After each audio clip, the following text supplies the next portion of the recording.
আজকে আমরা এই অ্যানিমেশনটা শিখব। এই টেকনিকটা খুবই চমৎকার। এটা জানা থাকলে দারুণ দারুণ অ্যানিমেশন করা সম্ভব। যেমন আমার করা একটা কাজের উদাহরণ কিন্তু দেখাতে পারি। এভাবে কিন্তু স্ট্রোক ইফেক্টের মাধ্যমে ডিজাইন এলিমেন্টগুলিকে সুন্দরভাবে অ্যাপিয়ার করা যায়। আর একটা এক্সাম্পল, এখানে যেমন লাইনগুলি ড্র হচ্ছে, এটাও কিন্তু আমি এখানে স্ট্রোক ইফেক্ট অ্যাপ্লাই করেছি।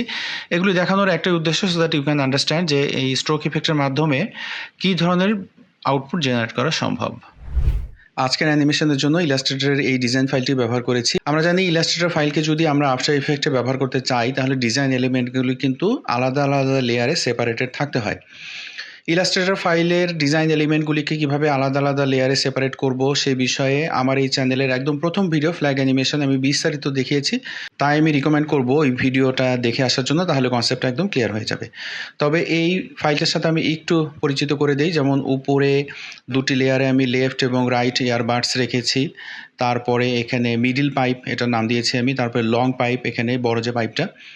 আর তারপরে একদম শেষে হচ্ছে স্টেথোস্কোপের যে সার্কেল যে অংশ যেটাতে সাউন্ড যায়। So let's begin the fun part. আমরা আফটার ইফেক্টে চলে যাই এবং অ্যানিমেশনটা শুরু করে দিই।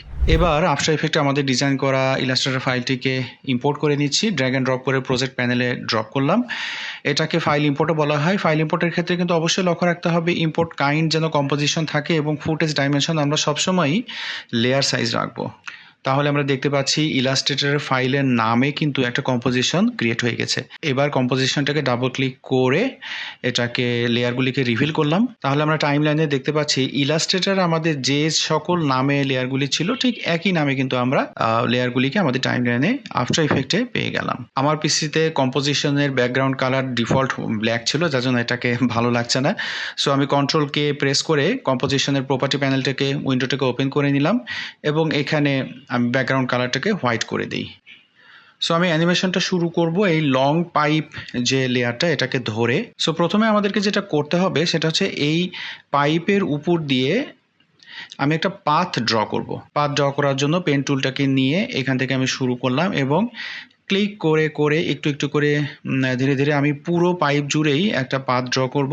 এই পেন টুলের ব্যবহার কিন্তু একটু কমপ্লিকেটেড। পেন টুলের ব্যবহার আমি নিজেও খুব একটা এক্সপার্ট নই, সুতরাং ধীরে ধীরে খুব দক্ষতার সাথে পুরো প্রসেসটি কমপ্লিট করতে হবে।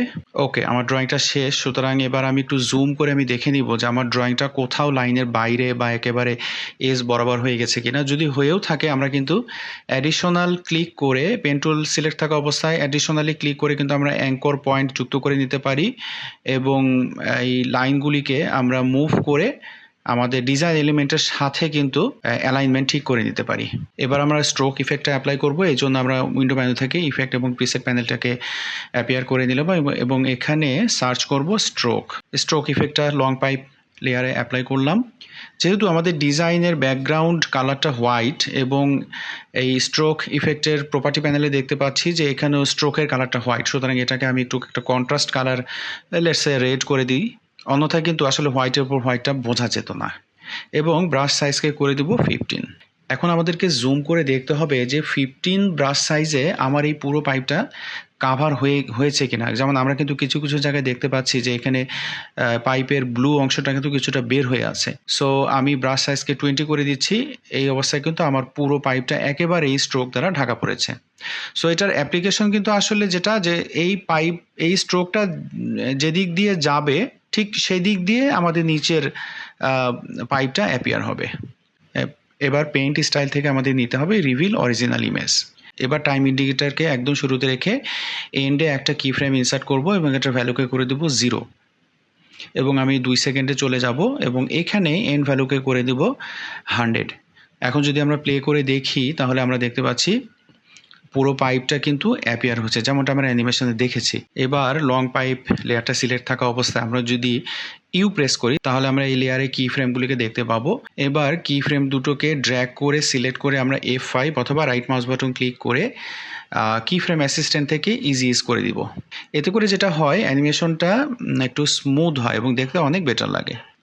এবার আমরা নেক্সট করব স্টেথোস্কোপের একদম যে এন্ড পার্ট। এই লেয়ারটার আমি নাম দিয়েছিলাম সার্কেল লেয়ারটা সিলেক্ট থাকা অবস্থায় এস প্রেস করে আমরা স্কেলিং প্যারামিটারসটাকে ওপেন করে নিব এবং স্টপ ওয়াচে ক্লিক করে একটা কি ফ্রেমকে ইনসার্ট করে নিব এবং এটার ভ্যালু করে দিব 0। এবং পেজ ডাউন কিবোর্ডে পেজ ডাউন 5 বার প্রেস করে সামনে এগিয়ে যাব এবং এখানে ভ্যালু করে দিব 110 এবং পুনরায় আবারও পেজ ডাউন 5 বার প্রেস করে সামনে এগিয়ে যাব এবং ভ্যালু করে দেব 95 এবং শেষবারের মতো কিবোর্ডে আবারও পেজ ডাউন বাটনটা 5 বার প্রেস করে সামনে এগিয়ে যাব এবং ভ্যালু করে দেব 100। এটাতে করে যেটা হবে আমরা একটা বাউন্সি ইফেক্ট পাবো। আমরা প্লে করে যদি দেখি তাহলে দেখতে পাচ্ছি একটা বাউন্সি ইফেক্ট সহ এই স্টেথোস্কোপের এই সার্কেল পার্টটা অ্যাপিয়ার হচ্ছে।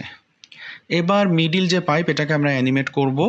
এটার অ্যানিমেশনটা ঠিক তখনই শুরু হবে যখন আমাদের লং পাইপটা প্রায় একদম মানে শেষ হওয়ার কাছাকাছি। তো সুতরাং টাইম ইন্ডিকেটরকে আমি এই ঠিক ওরকম একটা পজিশনে নিয়ে আসলাম এবং এই মিডিল পাইপেও আমি স্কেলিং অ্যানিমেশনটাই অ্যাপ্লাই করতে চাচ্ছি।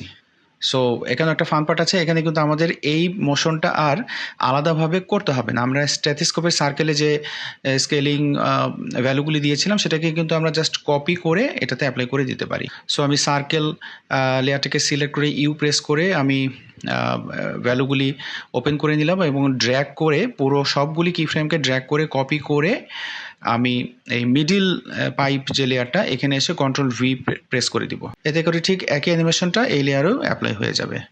আমরা প্লে করলে ঠিক সিমিলার একটা রেজাল্ট দেখতে পাচ্ছি। এবার আমরা অ্যানিমেট করব ডানে এবং বামে যে টপ পাইপ রয়েছে সেগুলো। এই দুটি পাইপ অ্যানিমেশন শুরু হবে এখান থেকে। সো টাইম ইন্ডিকেটরকে আমি এই পজিশনে এনে সেট করলাম।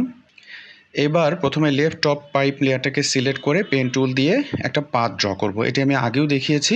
ক্লিক করে করে পাথ ড্র করে নিলাম। একইভাবে ইফেক্ট এবং প্রিসেট প্যানেল থেকে স্ট্রোক ইফেক্টটা এই লেয়ারের উপরে অ্যাপ্লাই করে দিলাম। কালারটাকে একটু চেঞ্জ করে নিলাম ব্লু একটা কালারে এবং ব্রাশ সাইজকে করে দিলাম 15।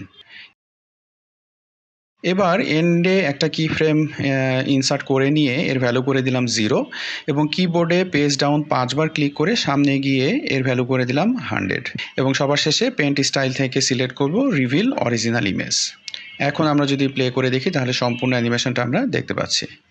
ডানের যে টপ পাইপটা রইলো এটা কিন্তু আর আমি এখানে স্টেপ বাই স্টেপ দেখাবো না, আমি এনকারেজ করব সেলফ ট্রাই করার জন্য। এতে করে কিন্তু প্র্যাকটিসও হয়ে যাবে আপনাদের।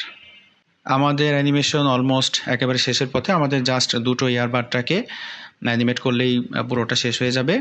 প্রথমে আমি লেফট ইয়ারবাডটাকে সিলেক্ট করলাম। একটু যদি জুম করে দেখি তাহলে আমরা এখানে দেখতে পাচ্ছি যে এই ইয়ারবাডের সেন্টারে একটা ইন্ডিকেটর, এটাকে অ্যাঙ্কর পয়েন্ট বলা হয়। অ্যাঙ্কর পয়েন্ট কিন্তু খুবই গুরুত্বপূর্ণ একটা টপিক। এটা নিয়ে আমি আলাদা কোনো সেশনে কথা বলবো। এই টিউটোরিয়ালে কেবলমাত্র প্রসেসটা আমি দেখাচ্ছি। টুলবার থেকে অ্যাঙ্কর পয়েন্ট টুলটাকে সিলেক্ট করে নিলাম এবং এই অ্যাঙ্কর পয়েন্টকে ধরে আমি এই পজিশনে প্লেস করব। অনুরূপভাবে রাইট ইয়ারবাডের পজিশনটাও কিন্তু রিভার্স সাইডে আমি এই স্থানে সেট করে নিলাম। আমি আবার লেফট ইয়ারবাড লেয়ারটাকে সিলেক্ট করব এবং এস প্রেস করে স্কেলিং প্যারামিটার্স গুলি ওপেন করে নিব। স্টপ ওয়াচে ক্লিক করে একটা কি ফ্রেম ইনসার্ট করব এবং এটার ভ্যালু করে দেব 0। এবার কিবোর্ডে পেজ ডাউন 5 বার ক্লিক করে সামনে এগিয়ে যাব এবং এখানে ভ্যালু করে দেব 100। ঠিক একইভাবে লেফট ইয়ারবাডের কি ফ্রেম দুটোকে কপি করে আমি জাস্ট রাইট ইয়ারবাডে পেস্ট করে দেব, তাহলে আমাকে ম্যানুয়ালি আর এটার জন্য অ্যানিমেশনটা করতে হবে না। সেম ইফেক্টটা এটার উপরেও অ্যাপ্লাই হয়ে যাবে। এখন যদি আমরা প্লে করে দেখি তাহলে আমরা সম্পূর্ণ অ্যানিমেশনটা দেখতে পাচ্ছি। Awesome. So that's it for today. I hope you enjoyed the tutorial এবং আপনারা যেখান থেকে দেখছেন সত্যি আপনারা চমৎকার অডিয়েন্স। এনিওয়ে, এবং যেখান থেকে দেখেন না কেন এই যে আমার এই ভার্চুয়াল বিড়ালের কথাটা কিন্তু একটু রাখতে হবে। So subscribe right now. দেখা হবে আগামী কোনো টিউটোরিয়ালে। Till then tata, bye bye and take care and always be creative.